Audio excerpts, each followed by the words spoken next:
Hello दोस्तों, मैं मुन्नी मरिया बोली। मेरे यूट्यूब पर आप लोग का स्वागत है। चलिए ठीक है, स्वर भी डालूंगी। आप लोग को पसंद ना हो तो कमेंट में जरूर बताना। फूल फूल काशी दूसरे नारस दूसरे नारस सखिया तीसर फूल फूल मोरे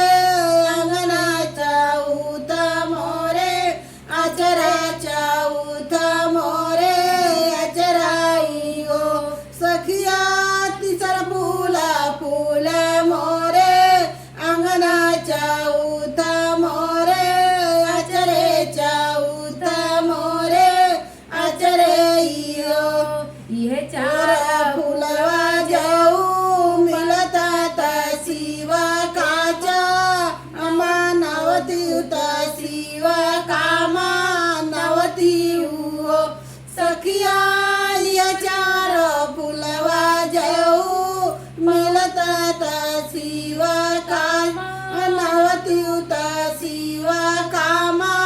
नवती हो सखिया निहुरी निहुरी पैया लागती मांगाना कुछू मांगित मांगाना कुछू मांगित हो सखिया निहुरी निहुरी पैया लागित मांगाना कुछू मांगित मांगाना कुछू मांगित हो केहू के देला शिवा दुई चार केहू के 10 5 केहू के 10 5 हो सखिया केहू के जिया लाला चावत एक हिला लन बिना एक हिला लन बिना हो सखिया केहू के जिया लाला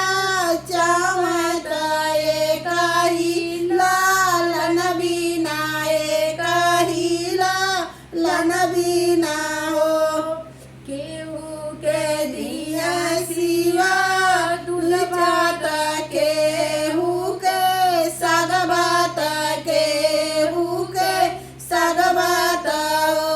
सखिया केहू के राखल पुवास तया पाने का रमस तया पाने का रमौना हो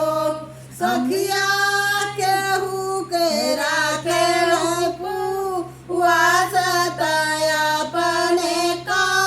रम गुनाया पाने का